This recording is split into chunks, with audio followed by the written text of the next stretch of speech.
우리 사도신경으로 신앙 고백하시면서 우리 예배를 주님 앞에 올려드리기를 소원합니다. 전능하사 천지를 만드신 하나님 아버지를 내가 믿사오며 그 외아들 우리 주 예수 그리스도를 믿사오니 이는 성령으로 잉태하사 동정녀 마리에게 나시고 본디오 빌라도에게 고난을 받으사 십자가에 못 박혀 죽으시고 장사한 지 사흘 만에 죽은 자 가운데서 다시 살아나시며 하늘에 오르사 전능하신 하나님 우편에 앉아 계시다가 저리로서 산자와 죽은 자를 심판하러 오시리라. 성령을 믿사오며 거룩한 공예와 성도가 서로 교통하는 것과 죄를 사하여 주시는 것과 몸이 다시 사는 것과 영원히 사는 것을 믿사옵나이다. 아멘. 이 시간 기쁜 마음으로 우리가 함께 주님의 이름을 자랑했으면 좋겠습니다. 우리의 가장 낮은 마음 가운데도 주님 함께 하시고 우리의 마음을 기쁨으로 또 환희로 평안으로 바꾸시는 하나님의 이름을 찬양하기를 원합니다.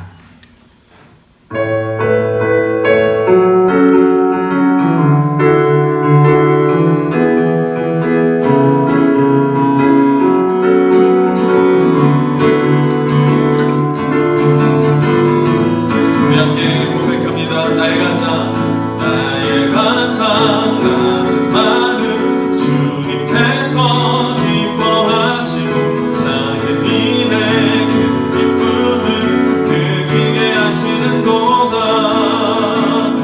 내가 지쳐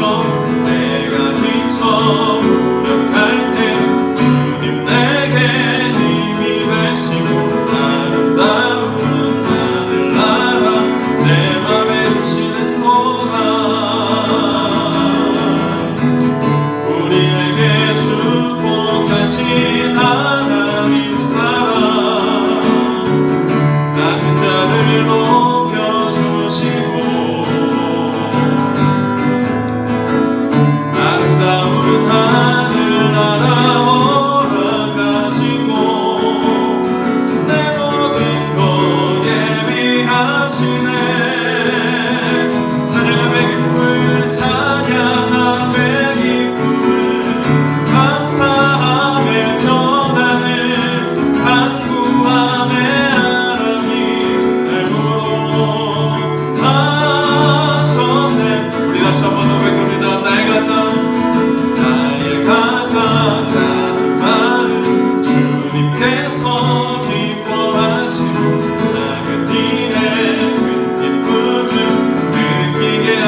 주시고 우리 삶 가운데 좌정하셔서 우리의 삶을 이끌어 가실 줄 믿습니다.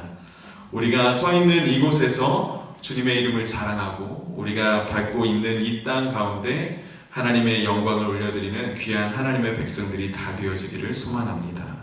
이 시간 나를 통하여 우리 함께 주님의 이름을 자랑하며 주님의 영광을 바라보며 우리 함께 찬양하길 원합니다.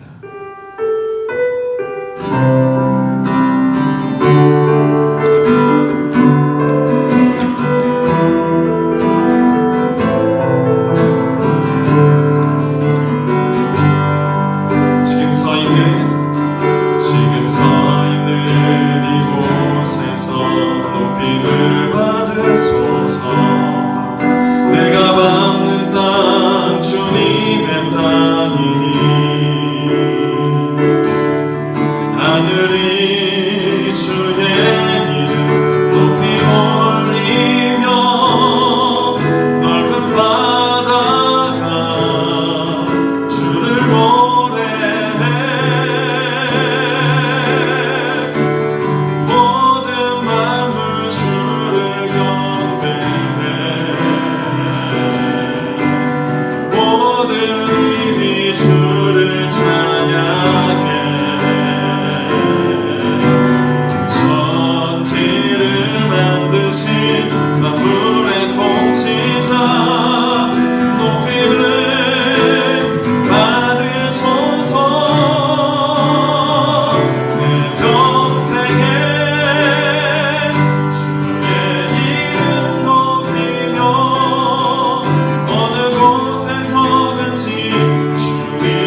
우리 다 같이 일어나셔서 사랑하는 나의 아버지 우리 함께 찬양하면서 이 예배가 하나님의 통치 가운데, 이 예배가 하나님의 다스림 가운데 있기를 소망하는 마음으로 이 시간 함께 같이 찬양하시겠습니다.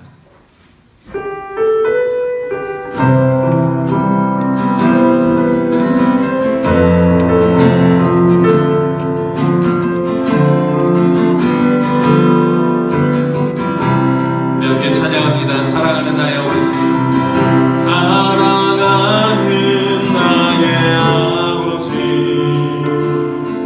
이름 높여드립니다.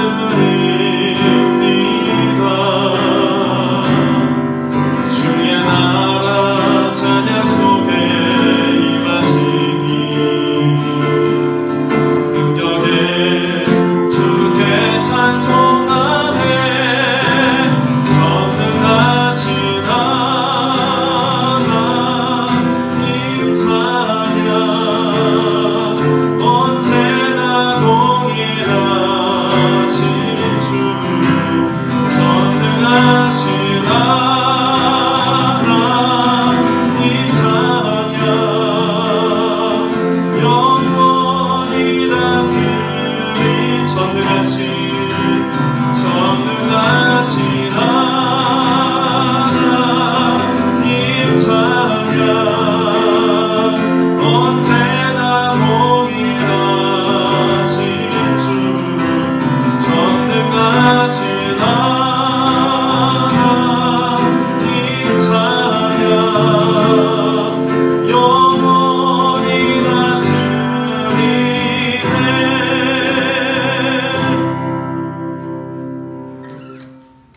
이 시간 우리 함께 예배를 위해서 기도하시겠습니다. 하나님 아버지 감사합니다. 주님의 크신 은혜로 하나님의 자녀 되게 하시고 하나님 아버지께 진정한 감사함으로 예배드리게 하심을 진심으로 감사드립니다. 하나님 아버지, 매 순간순간을 소중하게 여기지 않을 때도 많았고 범사에 감사하지 않을 때도 있었으며 하나님께 영광을 돌리기보다는 자신을 나타냈음을 고백합니다. 하나님 아버지, 우리의 죄를 용서하여 주옵소서.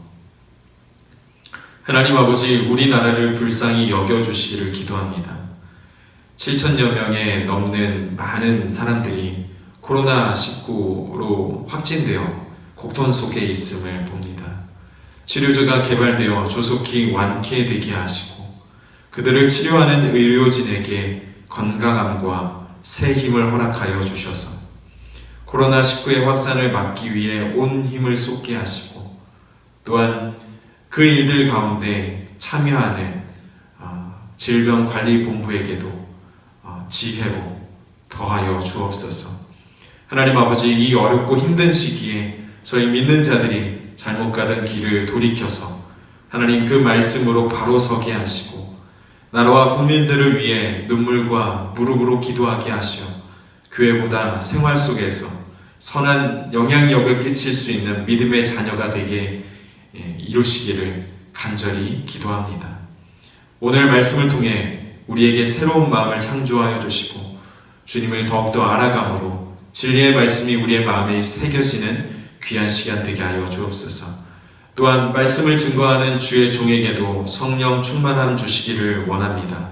인간적인 생각과 경험이 아니라 오로지 진리 가운데 행하시는 주님의 말씀을 온전히 전하게 하셔서 그 말씀을 듣고 하나님의 뜻 가운데 살아가기를 결단하고 순종하는 광성교회가 되게 하옵소서. 우리에게 주님의 사랑과 은총과 평안과 긍휼을 베푸시기를 원하옵고 예수님 이름으로 기도드립니다.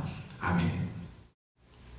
하늘에 계신 우리 아버지여, 이름이 거룩히 여김을 받으시오며 나라의 임하옵시며 뜻이 하늘에서 이루어진 것 같이 땅에서도 이루어지이다. 오늘날 우리에게 일용할 양식을 주옵시고 우리가 우리에게 죄 지은 자를 사하여 준 것 같이 우리의 죄를 사하여 주옵시고 우리를 시험에 들게 하지 마옵시고 다만 악에서 구하옵소서. 그의 나라와 권세와 영광이 아버지께 영원히 있사옵나이다. 아멘.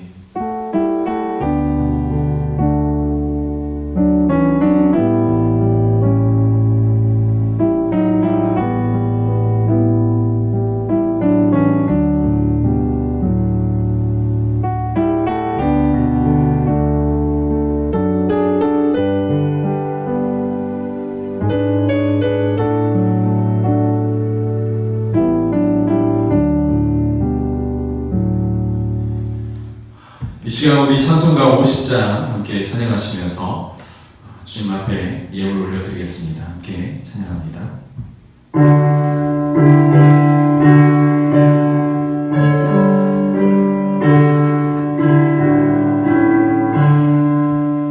내게 있는 모든 것을 아낌없이 드리네. 사랑하고 의지하며 주만 따라 살리라. 주께 드리네. 주께 드리네.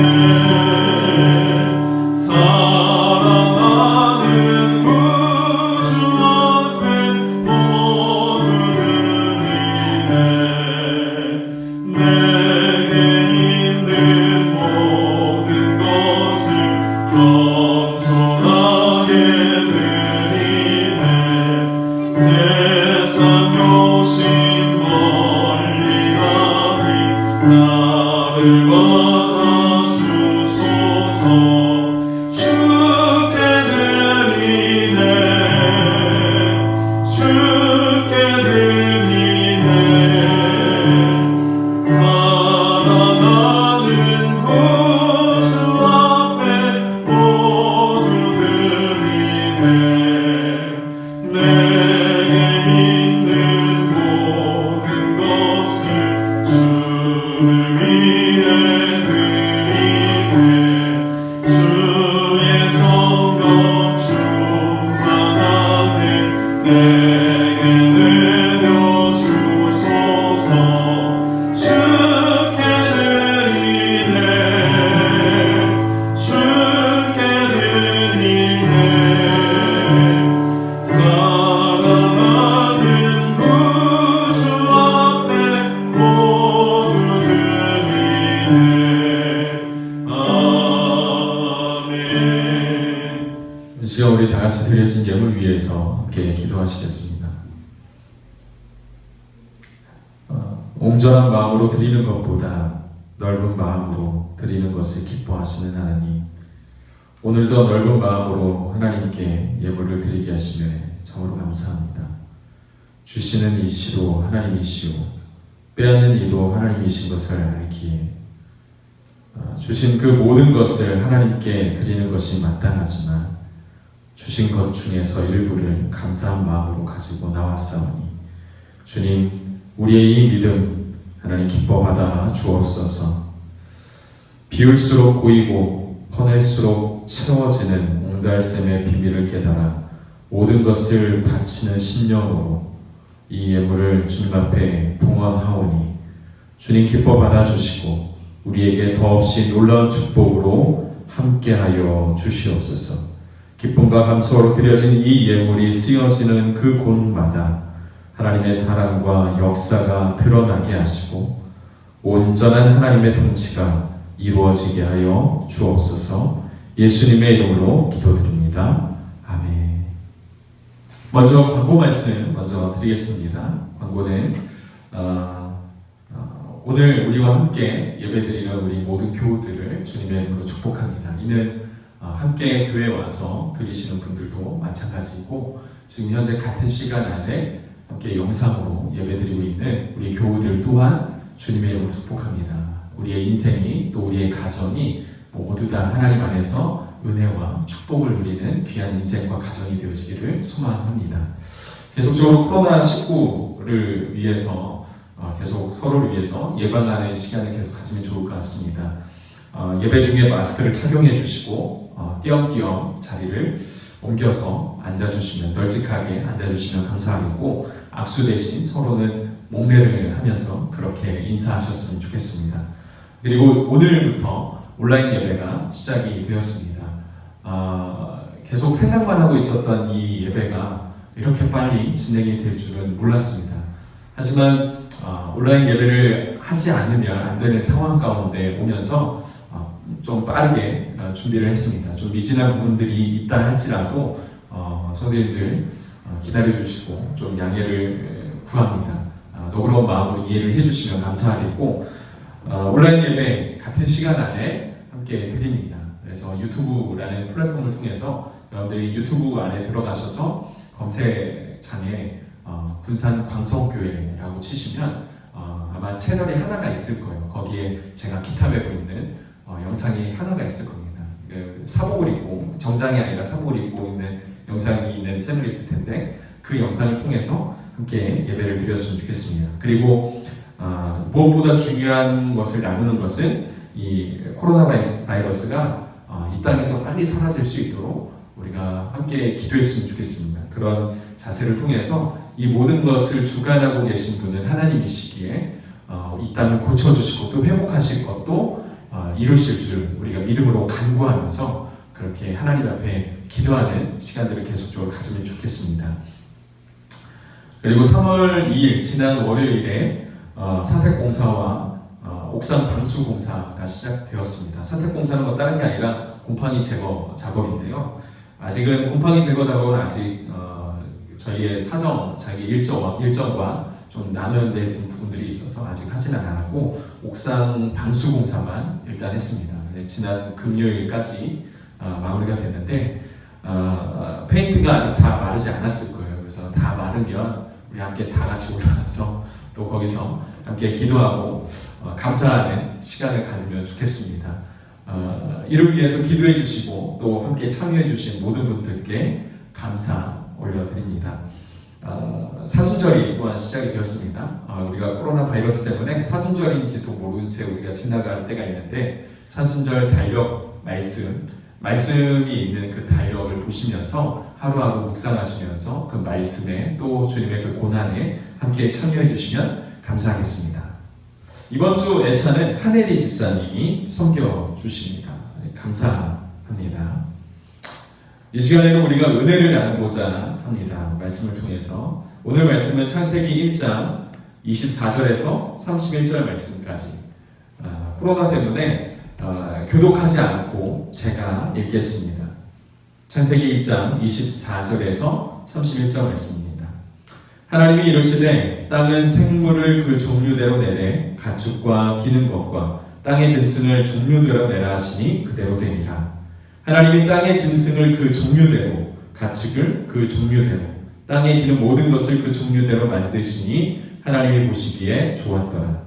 하나님이 이르시되 우리의 형상을 따라 우리의 모양대로 우리가 사람을 만들고 그 들로 바다의 물고기와 하늘의 새와 가축과 온 땅과 땅에 기는 모든 것을 다스리게 하자 하시고 하나님이 자기 형상 곧 하나님의 형상대로 사람을 창조하시되 남자와 여자를 창조하시고 하나님이 그들에게 복을 주시며 하나님이 그들에게 이르시되 생육하고 번성하여 땅에 충만하라 땅을 정복하라 바다의 물고기와 하늘의 새와 땅에 움직이는 모든 생물들을 다스리라 하시니라. 하나님이 이르시되 내가 온 지면에 씨 맺는 모든 채소와 씨 가진 열매 맺는 모든 나무를 너희에게 주노니 너희 먹을 거리가 되어라. 또 땅의 모든 짐승과 하늘의 모든 새와 생명이 있어 땅에 기는 모든 것에는 내가 모든 푸른 풀을 먹을 거리로 주노라 하시니 그대로 되니라. 하나님이 지으신 그 모든 것을 보시기에 심히 좋았더라. 저녁이 되고 아침이 되니 이는 여섯째 날입니다. 우리가 지난주 시간에까지 우리가 배운 것을 내용을 생각을 해보자면 하나님이 이 인류를 위해서 이 인간 사람을 위해서 이 모든 만물들을 창조하셨다라는 것을 우리가 배웠습니다. 그 창조는 하나님이 신이시니까 당신이 전지전능하신 분이시니까 그 힘을 과시하시기 위해 자기 힘이 얼마나 크고 놀라운지를 많은 사람들에게 알리고 보여주기 위해서 그냥 할 일 없이 이 만물들을 만들어낸 것이 아니라 흑암과 공허와 어둠 가운데 있을 우리들, 그 우리들을 너무나도 사랑하시고 불쌍히 여기셨기 때문에 우리들을 위해서 이 만물을 만들어줬다. 이것을 우리가 지난주에 말씀을 풀어서 우리가 배웠습니다. 다른 이유가 아닙니다. 이 천지를 만든 것, 하늘과 땅, 그리고 여기 안에 있는 모든 것들을 만든 이유는 바로 여러분들 때문입니다. 그렇게 해서 이 천지는 6일 동안 만들어집니다. 첫째 날부터 세 번째 날까지는 우리가 살아가야 될 그 공간, 틀을 만들어내셨고 4일부터 6일까지는 그 공간 안에 들어갈 피조물들을 주님께서 다 채우셨습니다. 그래서 이것을 우리가 이해할 때 어떻게 이해하면 되는가? 첫째 날에 만들어진 공간, 틀에는 넷째 날에 만들어진 피조물들이, 그리고 두 번째 날에 만들어진 공간에는 다섯 번째 날 만들어진 피조물들이, 그리고 3일째, 셋째 날 때 만들어졌던 그 공간에는 이 6일째 되는 피조물이 들어간다라는 것으로 그렇게 생각하시면 이해가 빠르실 겁니다. 그런데 오늘 말씀을 보면 첫째 날 때부터 다섯째 날까지 하나님께서 창조를 하시면서 표현하신 그 원리와 방법과 6일째 때 만들어진 피조물에 대한 창조의 표현이 좀 다르다라는 것을 우리가 비교해서 볼 수 있습니다. 그 말씀을 보자면 창세기 1장 12절 말씀을 보면 땅이 풀과 각기 그 종류대로 씨 맺는 채소와 각기 종류대로, 이렇게 종류대로 각 종류대로 이렇게 표현하고 있습니다. 또 창세기 1장 21절 말씀을 보면 하나님이 큰 바다와 바다 짐승들과 물에서 번성하여 움직이는 그 모든 생물들을 그 종류대로, 날개 있는 모든 새를 그 종류대로 창조하셨다. 창세기 1장 24절 25절 말씀에는 그렇게 기록이 되어 있습니다. 땅은 생물을 그 종류대로 내되 가축과 기는 것과 땅의 짐승을 종류대로 내라. 하나님이 땅의 짐승을 그 종류대로, 가축을 그 종류대로. 그러니까 첫째 날 때부터 다섯째 날까지 계속적으로 창조하실 때 하나님은 그 창조의 그 원리, 어떤 걸 내세웠냐면 종류대로 만드셨습니다. 그런데 6일째 때 만든 피조물, 그 피조물이 누군가 하면 아담, 최초의 인간이죠. 그 사람을 향하여서는 하나님이 창조하실 때 그 종류대로라고 이야기하지 않고 종류를 따라 창조하지 아니하시고 어떻게 창조하셨는가 볼까요? 26절 말씀을 보면 하나님이 이르시되 우리의 형상을 따라 우리의 모양대로 우리가 사람을 만들고, 풀과 채소와 열매 맺는 나무와 짐승과 하늘에 나는 새와 땅의 가축들을 만들 때는 그 종류대로 그 각기 종류에 따라 하나님께서 만드셨어요. 그런데 6일째 되는 그 사람, 인류, 첫 번째 사람 아담은 그 생물들처럼 그 종류대로 만든 것이 아니라 어떻게 만들어져요? 우리의 형상을 따라 우리의 모양을 따라. 인간을 창조하실 때 하나님의 그 창조의 원리가 다릅니다. 하나님의 우리의 형상을 따라 우리의 모양을 따라. 근데 여기서 우리라고 표현을 했어요. 우리라고 얘기하는 것은 복수입니다. 내가 라고 했으면 단수인데 우리라고 했습니다. 우리는 나를 포함한 그 2명 이상의 사람을 이야기하는 것이죠. 그래서 이 우리라고 이야기하는 것은 우리가 이해할 때 하나님은 하나님인데 어떤 하나님인가 하면 성부와 성자와 성령의 하나님을 통틀어서 우리라고 이야기하는 것이다. 그렇게 이해할 수 있겠습니다. 우리가 가끔은 하나님께서 일하셨다, 하나님께서 행하셨다 이런 단어로 성경을 묵상할 때 우리가 소위 어떻게 쉽게 오해를 하냐면 하나님 한 분, 그러니까 성부 하나님만 거기에 계신 것처럼 우리가 이해할 때가 있습니다. 하지만 성경의 많은 부분들에는 하나님으로 통칭을 하고 있기는 하지만 하나님 한 분, 성부 하나님 한 분만 있는 것이 아니라 그곳에는 성자와 성령의 하나님과 함께 계시고 있는 것을 많은 부분들이 이야기해요. 그런데 오늘 말씀을 보니까 특별히 오늘은 사람을 만드실 때 내가 만들었다 아니면 하나님이 만들었다라고 이야기하지 않고 우리가 만들자라고 이야기해요. 명확하게 나 한 사람, 나 성부 하나님만 있는 게 아니야. 누가 있어요? 성자와 성령 하나님이 함께하고 있다는 것을 분명하게 기록하고 있습니다. 그래서 여러분 기독교는요 한 사람만 있는 것이 아니에요. 한 사람만 일하고 한 사람만 수고하고 한 사람만 수고하는 그런 종교가 아닙니다. 기독교는 서로 연합하고 서로 다르지만 끌어안고 또 서로가 부족한 거 알지만 서로가 채워주고 동역하고 함께 일하는 것이 기독교예요. 하나님도 그렇게 연합하신 겁니다. 성부와 성자와 성령의 하나님 각각의 할 일들이 역할들이 다르지만 함께 일하셨습니다.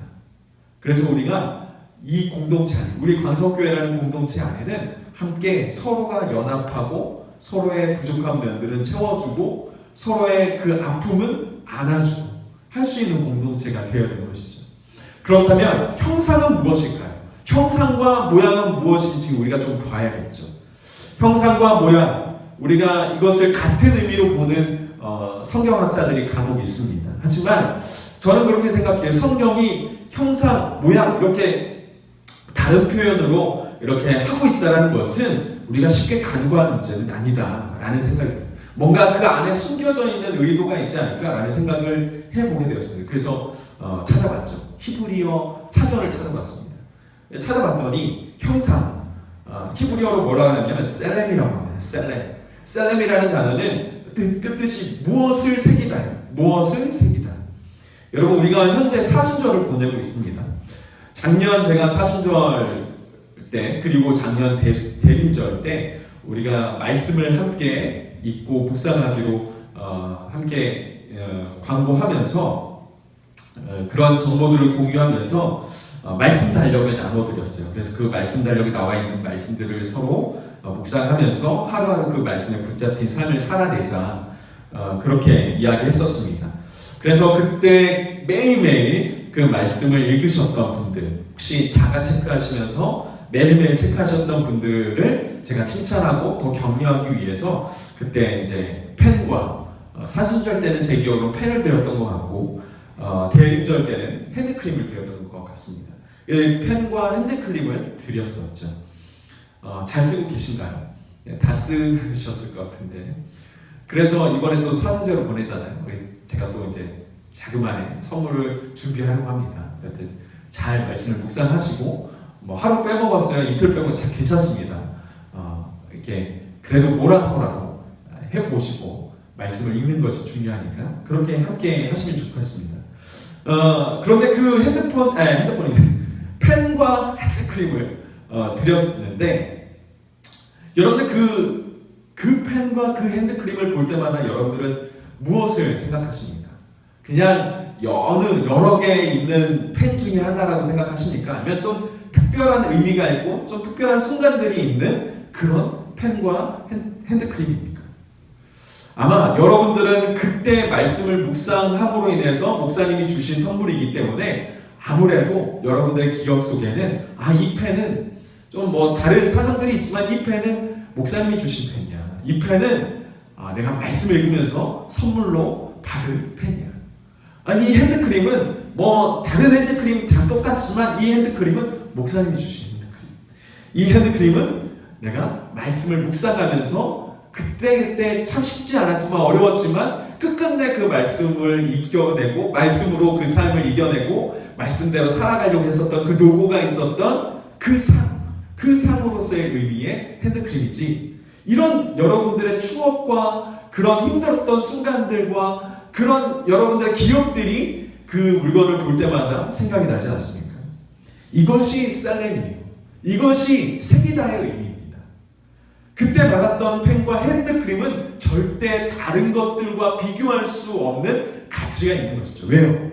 그것을 볼 때마다 내가 사순절 때 말씀 묵상했던 것이, 내가 그때 이 핸드크림을 볼 때마다 그 대림절 때 내가 바쁜 시간을 쫓겨가면서 핸드폰으로 말씀을 묵상했던 그 시간들이 생각이 나기 때문이죠. 이것이 세기다의 의미입니다. 여러분, 하나님께서 우리를 만드실 때 하나님의 형상으로 만드셨대요. 그것은 무엇이냐면 우리 안에 하나님을 새겨 넣으셨다는 것입니다. 다시 말해서 다른 사람들이 우리를 보면 아니면 누군가가 나를 바라볼 때 나를 보는 것이 아니라 누가 생각나는 거예요? 하나님이 생각나는 거예요. 우리를 보면 하나님의 그 성품들이 보여지는 것입니다. 우리와 함께하고 있으면 하나님이 마치 내 삶 가운데 살아계시면 나의 삶을 이렇게 인도하시겠구나, 나의 삶 가운데 이렇게 질타하시겠구나, 하나님께서 나와 함께 하시는 느낌들이 이런 것이겠구나 라는 것이 우리를 볼 때 나타나는 것이, 그게 세기다의 의미예요. 그렇다면 모양의 의미는 무엇일까요? 모양은 히브리어로 데무푸라고 합니다. 데무푸. 저도 이게 잘 발음이 안 돼요. 데무푸. 네, 그렇습니다. 이것은 무엇이냐면 어떤 틀, 형식의 개념의 모양이기보다는 담다라는 모양의 개념이에요. 담다라는 의미를 가지고 있어요. 데모프의 모양은 그 무언가의 특성을 잘 나타내는 것을 이야기합니다. 예를 들면 저는 예전에 그 아버지 목사님과 아버지와 아버지 친구들 목사님들이 같이 있는 자리에 좀 이렇게 자주 간 적이 있습니다. 뭐 동문이기도 하지만 학교 동문이기도 했었지만 학교에서 이렇게 모임이 있거나 또 비슷한 이제 사역에 있었던 그 지역에서 모임이 있으면 주로 저는 그 아버지 친구 목사님들과 이렇게 인사 정도 나눌 기회들이 있었습니다. 근데 그럴 때마다 그 목사님들이 저한테 계속적으로 말씀을 하시는 것이 있었어요. 그게 뭐냐면, 야, 너는 어떻게 된 게 아버지랑 이렇게 똑같냐? 야, 웃는 거 하며, 기침하는 거 하며, 하품하는 거까지 아버지랑 똑같네. 아버지랑 똑같아. 이렇게 이야기하셨었어요. 그러니까 그분들은 저를 보면 아버지의 특징들이 나타나는 것입니다. 아버지의 특징이 저에게 잘 드러나는 거예요. 저는 모르죠. 저는 뭘 했는지도 기억이 안 납니다. 그런데 그냥 저를 보면, 야, 니네 아버지 젊었을 때랑 똑같다. 야, 니네 아버지 얘기할 때 그렇게 얘기했는데 너도 그렇게 얘기하네. 이렇게 이야기하는 것을 자주 들었습니다. 여러분들의 자녀들도 마찬가지죠. 여러분들의 자녀들의 모습을 볼 때 어느 누군가가 이야기합니다. 야, 걔 보니까 너랑 똑같더라. 걔 보니까, 그 아이 보니까 당신이랑 아주 닮았던데요. 당신의 그 특징이랑 아주 빼닮았던데요. 여러분, 이것의 이 담다의 의미가 모양이라는 것이에요. 모양이에요. 자, 그러면 하나님께서 우리를 만드실 때 우리의 형상을 따라, 우리의 모양을 따라 만들었다라고 이야기하는 것은 무엇입니까? 그 말을 다 이렇게 종합해 보면, 물론 서로 다른 단어를 사용해서 썼지만 그 의미가 무엇이냐면, 우리를 통해, 하나님이 창조하신 여러분들을 통해 누가 드러나는 것이에요? 하나님이 드러나는 것이에요. 하나님이 보여지고 하나님이 투영되어서 우리의 삶 가운데 있는 나 자신을 보는데, 나의 삶 가운데 있는 하나님이 보여지는 것입니다. 그러면 우리는 스스로에게 질문해 봐야 돼요. 무엇을 질문하느냐? 과연 우리의 그 삶의 자리 가운데, 내 삶의 그 현장 속에 지금 하나님의 모습이 있는가? 과연 그것이 나의 삶 가운데 그런 일들이 일어날 수 있는가? 이것이 우리에게 숙제이겠죠. 골로새서 1장 15절 말씀을 보면 이렇게 기록이 되어 있습니다. 그는 보이지 아니하는 하나님의 형상이요, 모든 피조물보다 먼저 나신 이시니. 그러니까 이걸 누가 얘기하는, 이거를 누굴 얘기하는 거예요? 그는이 누굽니까? 예수님. 예수 그리스도는 보이지 아니하는 하나님의 형상이래요. 그리스도를 보고 우리는 누구를 볼 수 있다는 겁니까? 하나님을 볼 수 있다는 거예요. 신약 성경에서는 구체적으로 이것을 이렇게 설명합니다. 요한복음 14장 9절 말씀. 예수께서 이르시되 빌립아, 내가 이렇게 오래 너희와 함께 있으되 네가 나를 알지 못하느냐? 나를 본 자는 아버지를 보았거늘 어찌하여 아버지를 보이라 하느냐?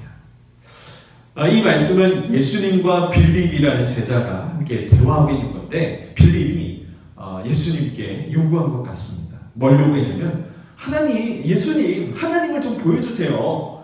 이렇게 요구한 거죠. 그랬더니 예수님이 그 요구에 대답하시는 것입니다. 빌립아, 이렇게 오래 내가 너희와 함께 있었는데, 야, 네가 나를 알지 못하니? 나를 본 자는 아버지를 본 것인데, 야, 어떻게 아버지를 보이라고 얘기하니? 이렇게 이야기하는 거죠. 이게 무슨 말씀입니까? 이게 무슨 말이에요? 예수님이 그 하나님 아버지라는 얘기가 아닙니다. 예수님이 하나님 아버지라는 얘기가 아니에요. 그게 뭐냐면, 예수님이 성부 하나님이다 라는 이야기를 하는 것이 아니라 예수님 그 자신, 내 속에는 성부 하나님의 모습이 보이지 않니? 라는 것을 이야기하는 거예요. 야, 네가 나와 함께 그렇게 오래 있었는데 나를 보면서 하나님이 어떤 분이신지 보이지 않니? 그런 얘기입니다. 나를 통해서 하나님 아버지의 특성, 그 하나님 아버지의 모습들, 그 하나님 아버지의 성품들이 드러나 보이지 않았니? 라고 빌립에게 이야기하고 계신 것이죠. 요한복음 12장 45절 말씀, 나를 보는 자는 나를 보내신 이를 보는 것입니다. 그리고 요 로마서 8장 29절 말씀을 보면 그 의미가 확장이 되어서 나타납니다. 하나님이 미리 하신 자들을 그 또한 그 아들의 형상을 본받게 하기 위해 미리 정하셨으니 이는 그로 많은 형제 중에서 맏아들이 하려 하십니다. 하나님이 미리 아신 자들이 누굽니까? 바로 성도님들, 우리 저와 여러분들을 포함한 그 모든 택함받은 성도들. 그러니까 하나님께서 그 아들의 형상을 본받게 하기 위해서 우리로 하여금, 우리 성도들로 하여금 그 하나님의 형상을 본받게 하도록 미리 정해놓으셨다는 것이에요. 그런데 재밌는 건 뭐냐면 예수님이 그 형제들 중에서 맏아들이 되게 하셨어요. 많은 형제들 중에서 맏아들이 되게 하셨어요. 이 맏아들 된 자가 누구냐면 예수님이시죠. 예수님이 맏아들이세요. 맏아들의 개념은 어떻게 되는 겁니까? 형제가 한 명이면 외아들, 독자 이런 표현을 쓰지만 형제가 한 명뿐인데 맏아들이라는 표현을 쓰지 않습니다. 이 말은 형제가 여러 명 있다는 거예요. 그 많은 형제들을 누굴 가리킬까요? 맞아요. 바로 저와 여러분들을 포함한 모든 그리스도인들, 성도들을 이야기합니다. 근데 예수님은 하나님께 있어서는 외아들이셨어요. 그 외아들이신 독자이신 예수님께서 왜 오늘 말씀을 보니까 왜 많은 형제가 있는 들 중에 맏아들이 되게 하셨는가? 왜 이런 표현을 쓰는가? 왜냐하면 우리를 위해서 예수님께서 이 땅 가운데 오셨기 때문에, 이 땅 가운데 오셔서 우리의 첫 열매, 부활의 첫 열매가 되셨습니다. 그 첫 열매라고 표현한 것은 예수님 이후 시대 이후에 그 부활의 열매가 있을 것이다 라는 의미를 가지고 있는 것이죠. 왜 그렇게 하셨을까? 왜 그렇게 하셨을까? 오늘 말씀, 우리가 아까 읽었었던 그 로마서 8장 29절 말씀에 나와 있죠. 왜 그렇게 하기 위해, 왜 그렇게 하셨다고요? 하나님의 형상을 우리로 하여금 본받게 하시기 위해. 성도들, 그리스도를 닮은 그 성도들, 그리스도인들이 그 예수님의 형상을 닮게 하기 위해서, 본받게 하기 위해서 예수님은 이 땅 가운데 오셔서 많은 인류들의 부활의 첫 열매가 되시고 많은 형제들 중에서 맏아들이 되게 하나님은 그렇게 하셨다는 것이죠. 그렇게 우리는 누구의 형상을 본받아야 됩니까? 맞아, 예수님의 형상. 예수님의 형상을 본받아야 돼요. 예수님의 그 형상. 예수 그리스도는 그 누구의 형상입니까? 하나님의 형상. 예수 그리스도의 형상은 하나님의 형상이에요. 그렇다면 이 논리 구조가 어떻게 됩니까? 첫 번째로 우리는 하나님의 형상대로 지음을 받은 겁니다. 그런데 그 형상을 우리가 잃어버렸죠. 아담, 최초의 인간 아담을 통해서 그 형상을 우리는 잃어버렸습니다. 파괴가 되었습니다. 그것을 예수님이 그 하나님의 형상을 회복하게 하려고 합니다. 그래서 우리로 하여금 그 하나님의 형상을 본받도록 하기 위해서 그분이 이 땅 가운데 십자가에 죽으시기, 이 땅 가운데 오시고 십자가에서 죽으시고 그리고 부활의 첫 열매가 되셔서 우리 형제의 큰형이 되신 것이죠. 왜요? 하나님의 아들들로 부르시기 위해서, 우리를 하나님의 아들들로 하나님께서 그렇게 부르시기 위해서 예수님 그렇게 하신 것입니다. 고린도후서 4장 4절 말씀을 보면요, 이렇게 기록이 되어 있습니다. 그 중에 이 세상의 신이 믿지 아니하는 자들의 마음을 혼미하게 하려 그리스도의 영광의 복음의 광채가 비치지 못하게 함이니 그리스도는 하나님의 형상입니다. 그리스도는 누구의 형상이에요? 하나님의 형상이에요. 하나님의 형상. 그래서 그리스도는 우리의 그 모습으로 오셔서 이 망가진 하나님의 형상을 온전하게 회복해내시는 분이신 것입니다. 그것이 우리 속에 그대로 다시 투영이 되어져 가고 그래서 우리는 다른 사람들을 볼 때, 다른 사람들이 우리의 모습을 볼 때 그리스도가 보여지고, 그래서 우리의 모습을 다른 사람들이 볼 때 마치 예수님의 모습을 보는, 마치 하나님을 기억해내는 그 놀라운 삶의 그 발자취가 우리의 삶 가운데 있어야 되는 것이죠. 이것이 우리의 숙제인 것이죠. 이것이 우리의 숙제. 자, 그 다음 보십시다. 오늘 본문 28절 말씀을 보면요, 이렇게 기록이 되어 있습니다. 하나님이 그들에게 복을 주시며 하나님이 그들에게 이르시되 생육하고 번성하여 땅에 충만하라, 땅을 정복하라, 바다의 물고기와 하늘의 새와 땅에 움직이는 모든 생물들을 다스리라. 여러분, 28절 말씀에서야 드디어 성경은 기록합니다. 인간을 왜 창조하셨는지. 첫 번째 그 이유는 복을 주시기 위한, 복을 주시기 위한. 이 복이 무엇인 줄 우리가 잘 알아야 돼요. 복의 단어가 우리가 한국 이 유교적인 사상으로 우리가 한자어로 해석을 해보면 뭔가 행복에 대한 것, 정말 많은 의미를 내포하고 있죠. 그런데 이것은 하나님의 말씀입니다. 그래서 우리는 히브리어 말씀을 좀 더 찾아보면서 그 의미를 좀 더 명확하게 찾아볼 필요가 있는 것이죠. 그래서 히브리어를 찾아봤더니 히브리어 사전에는 이 복을 바라크라고 표현합니다. 바라크라는 이 표현의 문자적인 의미로는 무릎을 꿇다, 찬양하다, 경배하다, 순종하다라는 뜻이에요. 다시 말해서 이 복이 뭐라는 거예요? 하나님께 무릎 꿇는 것. 하나님께 무릎 꿇으면서 그 순종의 자리 가운데로 들어가서 그분을 경배하고 그분을 예배하는 것, 그것이 성도의 복이라는 것이. 성경에서는 놀랍게도 이 바라크 속에 담겨져 있는 이 복을 물질적으로 해석하거나 물량적으로 해석하지 않았어요. 좀 아쉽죠. 많이 아쉽습니다. 그렇지만 우리는 아쉬운 마음보다 이제라도 이 복의 개념을 우리가 제대로 깨닫게 된 것에 대해서 오히려 감사하면서 우리의 신앙이 좀 더 바른 길로, 우리의 신앙이 좀 더 하나님께서 기뻐하시는 믿음의 자세로, 믿음의 삶으로 살아가기를 우리가 좀 더 원하고 그것에 우리의 마음을 더 쏟았으면 좋겠습니다. 아쉬워하는 마음 없이. 물론 하나님께서 우리에게 좋은 것을 채워주시죠. 그것이 물질적인 부분들도 있지만 그것만 이야기하지는 않습니다. 그래서 기독교는 이 물질적인 것을 궁극적으로 복이라고 말하지 않습니다. 그렇다고 해서 또 물질을 무시하지도 않죠. 물질은 우리가 이 땅 가운데서 살아가는 데 있어서 가장 어떻게 보면 필요한 것입니다. 수단입니다. 하지만 이것이 우리의 삶의 목적이 되면 안 되는 것이죠. 이 복 자체가, 이 물질적인 것이 복 자체가 되는 것이 아니다라는 이 진리를 여러분 꼭 기억하시기 바랍니다. 여러분, 여기 창세기 1장에 나오는 바라크라는 이 문자의 그 정의는 첫 번째로 무릎을 꿇어 그분의 그 경배하는 관계 가운데 나아가는 것이, 그리고 그분을 찬양하는 것입니다.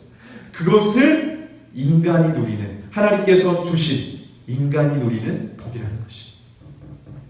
창세기 1장 28절 말씀, 하나님이 그들에게 복을 주시며, 그리고 28절은 그 다음에 이 문장이 복을 주셨다라고 끝나지 않고 복을 주시며 그 다음에 이야기가 나오는데, 그 이야기가 뭐냐면 이 복이 어떤 복인지, 그 복에 대한 구체적인 모습들을 어떻게 보면 더 나아가서 이 복을 누리기 위해서 우리는 무엇을 해야 될지를 명확하게 보여주는 말씀이 나옵니다.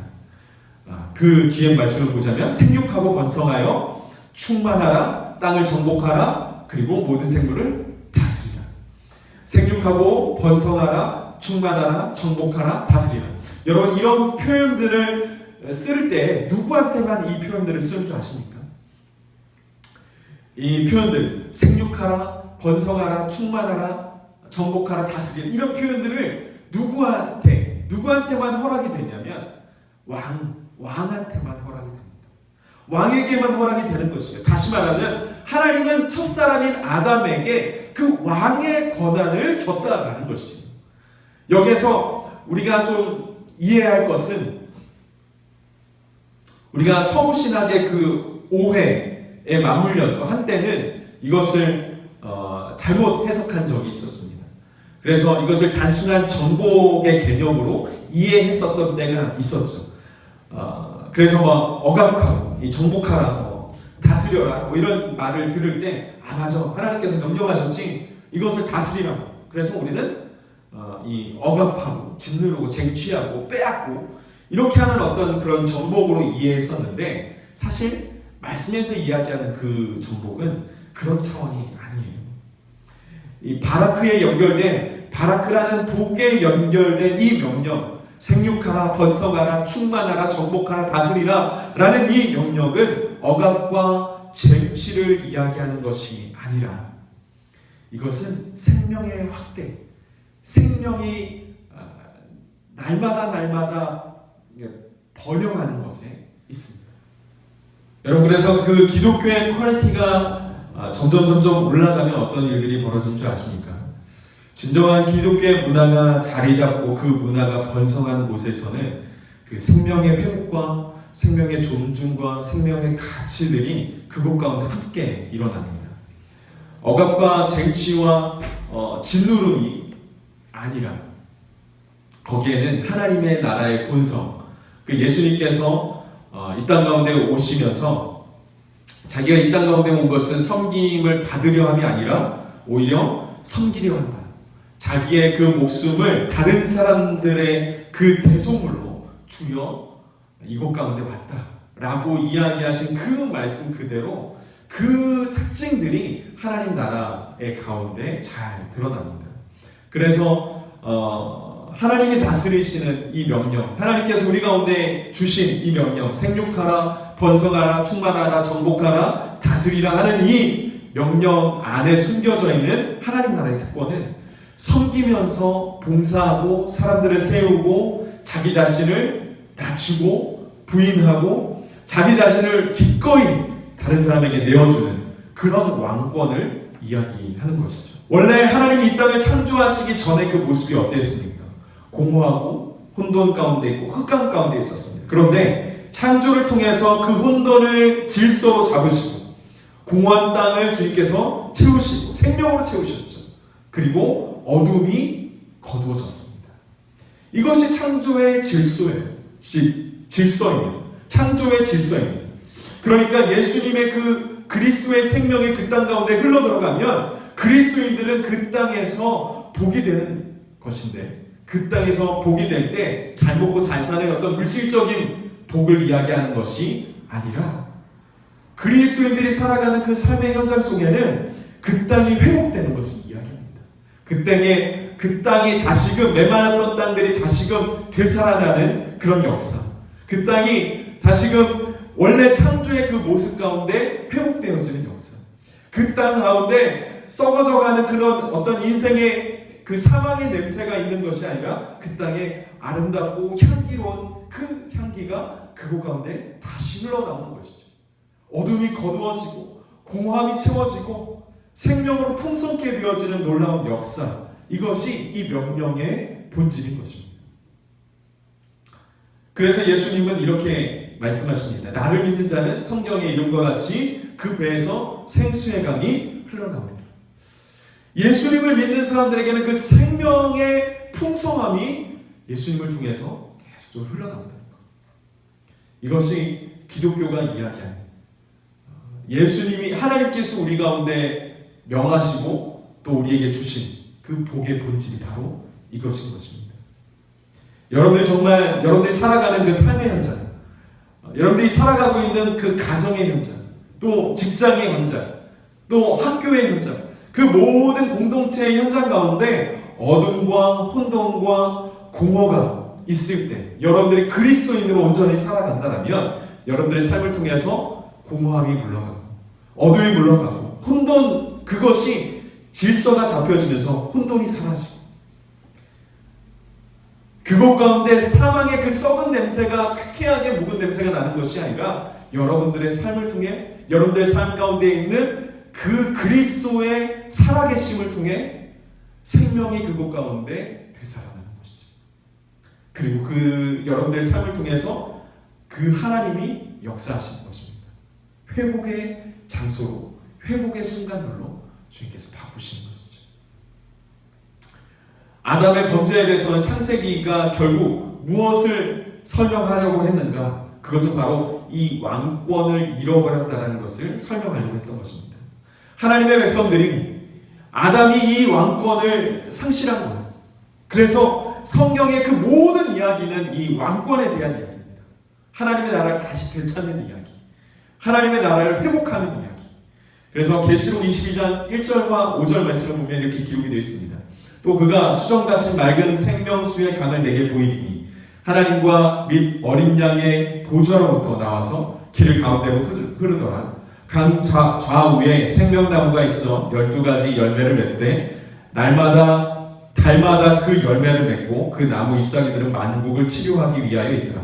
다시 저주가 없으며 하나님과 그 어린 양의 보좌가 그 가운데 있으리니 그의 종들이 그를 섬기며 그의 얼굴을 볼 터이요 그의 이름도 그들의 이마에 있으리라.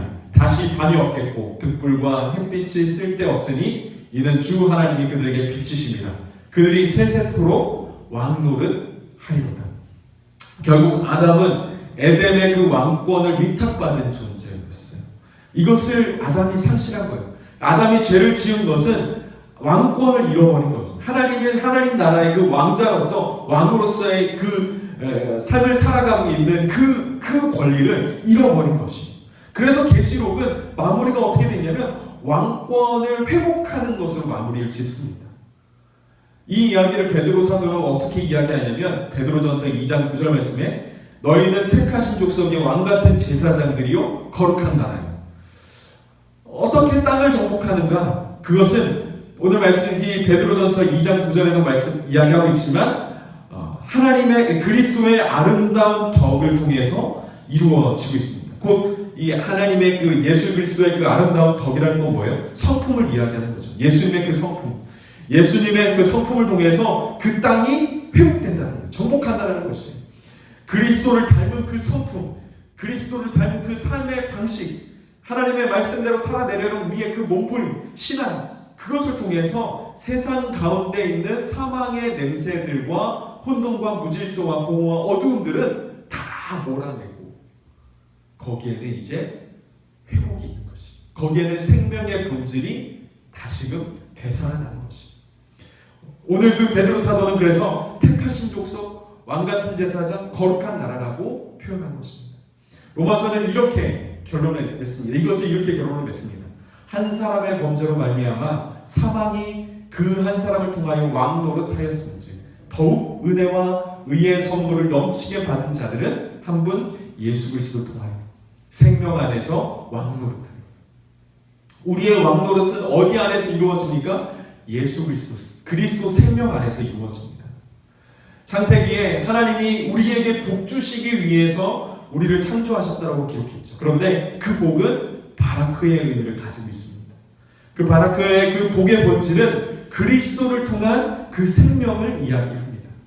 이 이야기를 모세가 구원받은 백성들에게 그 하나님을 잃어버렸고 그 신앙의 본질을 잃어버린 그들에게, 신앙 이스라엘 백성들의 그 이스라엘 공동체들에게 다시금 그들에게 신앙을 회복하게 하기 위해서 계시를 통해서 시내산 밑에서 이 말씀, 이 창세기를 적은 것이죠. 어쩌면 이 똑같은 원리가 오늘 이 시대 가운데 오늘을 살아가는 우리들에게 이 창조의 원리와 창조의 질서와 창조의 가운데 우리에게 명하신 그 명령을 통해서 하나님은 원하시는 것지도 모르겠습니다. 무엇을 원해요? 우리를 통해서 이 땅이 회복되기를, 이 땅이 다시금 하나님께서 처음 만드셨던 그 창조의 질서에 따라, 창조의 원리에 따라 우리를 통하여 이 땅이 다시금 아름다운 소리와 아름다운 향기를 내기를. 여러분, 지금은 사망이 왕노릇하는 시대입니다. 그런 세상이에요. 그래서 세상은 선한 것을 내지 않습니다. 살인과 분쟁과 탈취와 서로 이간질함과 이런 것들이 끊이지 않습니다. 뉴스에 좋은 소식들이 없습니다. 하지만 우리의 통치 방식은 달라요. 하나님 나라의 통치 방식은 생명이 회복되고, 할렐루야, 생명의 가치와 생명의 존중이 같이 일어나는 것입니다. 향기로운 그 향기가 계속적으로 샘솟는 것이에요. 사망의 왕노릇하는 그 세상 속에서는 절대로 이런 일들이 일어날 수 없습니다. 하지만 하나님께서 다스리는 나라, 하나님께서 그 다스리는 그 왕권을 우리에게 주셨는데 그 왕권을 우리가 예수 그리스도를 통해서, 예수 그리스도를 믿는 그 믿음을 통해서 우리 그 왕권을 회복하기 시작하면 이 세상은 달라지는 것이에요. 이 세상은 하나님의 방법대로, 하나님의 그 다스림대로 이 세상은 바뀌어지는 것입니다. 여러분, 그리스도인 되었다라는 것은 이 명령, 생육하라, 번성하라, 땅에 충만하라, 정복하라, 다스리라, 이런 그 하나님께서 우리에게 주신 그 바라크의 본질의 그 복된 그 의미, 복을 누리는 그 명령이 우리에게 주어져 있고 우리에게 명하신 하나님의 명령인 것을 우리가 인정하면서 이대로 우리가 살아가기를 주님의 이름으로 축복합니다.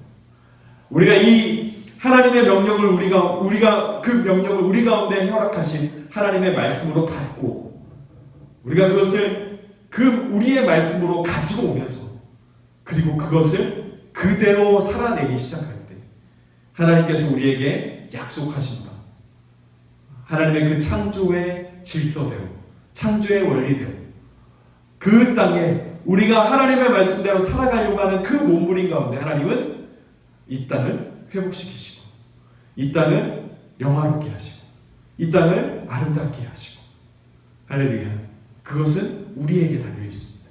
우리가 과연 정말 그리스도인처럼 살아갈 것인가? 우리가 과연 정말 그리스도인답게 이 땅 가운데 하나님의 통치로, 하나님의 다스림으로 이 땅을 살아갈 것인가? 여러분들에게 달려 있습니다. 우리가 코로나19 때문에 굉장히 어려움을 겪고 있지만 두려워하지 않을 것은 이 땅을 회복하신 하나님이 우리의 편이라는 것. 그럼 우리는 무엇을 해야 됩니까? 우리는 하나님의 말씀 안에서 우리의 삶을 통해서 다른 사람들이 하나님을 볼 수 있어요. 우리의 삶을 통해서 예수님을 그들이 볼 수 있어요. 예수님의 일하심과 예수님의 성품과 예수님의 말씀과 예수님의 생각과 예수님의 행동들이 우리들을 통해서 나타나야 되는 것이죠. 여러분들의 그 삶이 놀라운 변화를 이끌어낼 줄 믿습니다.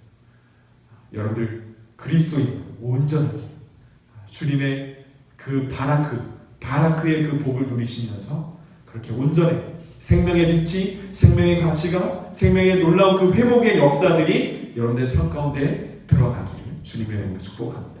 기도하시겠습니다.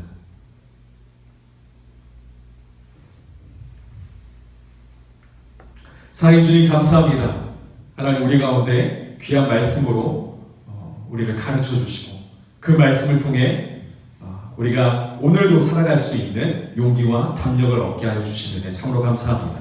하나님, 더욱더 우리가 주님의 말씀 가운데 살아가는, 또 그 말씀을 살아내는 귀한 하나님의 백성들이 다 되게 하여 주옵소서. 정말 우리를 창조하신 그 목적이 하나님께서 우리에게 복 주심에 있고, 그 복은 하나님의 형상을 닮아 그 하나님의 형상을 이루어내는 것에 있음을 우리가 말씀을 통해서 보고, 하나님, 하나님께서 우리에게 명하신 그 놀라운 그 창조의 명령을 따라 우리가 그렇게 살아갈 수 있도록 하나님 우리에게 용기와 지혜와 믿음을 허락하여 주옵소서. 하나님, 정말 어려운 시대 가운데 살아가고 있는 우리들, 정말 힘든 속 가운데 살아가고 있는 우리들이 다시금 주님으로 인해서 소망을 품게 하시고, 다시금 주님으로 인해서 용기를 얻게 하시고, 다시금 주님을 인하여 우리의 살아갈 소망과 이유를 찾는 귀한 우리의 삶이 될 수 있도록 인도하여 주옵소서. 또한 우리가 주님 말씀 안에서 살아감으로 하나님 주님의 그 다스림 가운데 그 왕권을 온전히 취하며 이 땅을 다스리며 주님의 그 명령 가운데 우리가 살아내면서 살아갈 때 하나님, 우리를 통해 하나님 일하시옵소서. 우리를 통해 주님 역사하여 주시옵소서. 이 땅이 회복되게 하시고 우리의 가정이 회복되게 하시고 우리의 삶이, 또한 우리의 직장이, 우리의 그 모든 인생들이 주님의 말씀으로 다시금 회복되어지고 재창조되어지는 놀라운 역사들이 일어나게 하여 주시옵소서. 하나님, 그렇게 계속적으로 주님께서 우리를 통하여 일하시고 우리의 삶 가운데 개입하여 주시고 함께 하시고 역사하실 것들을 우리가 기대하며, 그리고 또한 그 일들을 마땅히 이루실 것을 믿사오며 예수님의 이름으로 기도드립니다. 아멘. 이 시간 우리 다 같이 일어나셔서 우리 파송의 찬양 나를 통하여 우리 함께 찬양하시겠습니다.